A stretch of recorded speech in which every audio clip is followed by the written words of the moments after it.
Well, we've talked about missions in Alaska using radio and Bible camps. Today I want to talk about Native church services. This is Native New Life Fellowship. It's one of the church services that I work with every Monday. This is my boss. His name is Don Shugak, and he's a Native Alaskan from the Aleut tribe, and he works with Native New Life as our pastor, and he leads our services every Monday night. Now, our services are a little different because we have some people who come in person, but most people who come to our services either listen on the radio stations that we were talking about earlier, or they watch it on TV. And that's what I do is I work with technology, making sure that the radio and the internet and the TV is a way that our church services can get out to rural Alaska. This is what people in the village see when they watch us on the internet.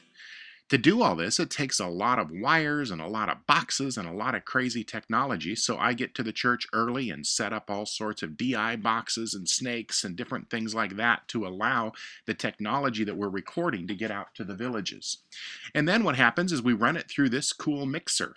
This is a digital mixer that's got all sorts of motors and controls, and it allows me to do some very cool stuff to make everything sound good. It's even got a computer built into the mixer, so I can adjust all sorts of different things.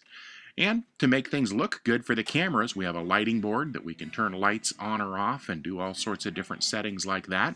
We have another board which controls what the musicians hear on stage. This is called a monitor mixer.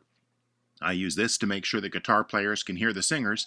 And then this is a system that allows us to switch between different cameras so that we can use different pictures at different times. It's called a video switcher.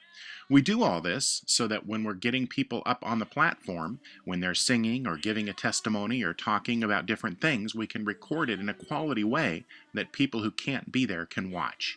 These are some of our Native friends and people who participate regularly in our Native church services. And that was Russ. This is Valda. She's an Otna Indian from the interior of Alaska. Just lots of different things. We try and find speakers who can communicate and really get God's word out to the people of Alaska. Native church services, another way that we can reach people for Christ in Alaska.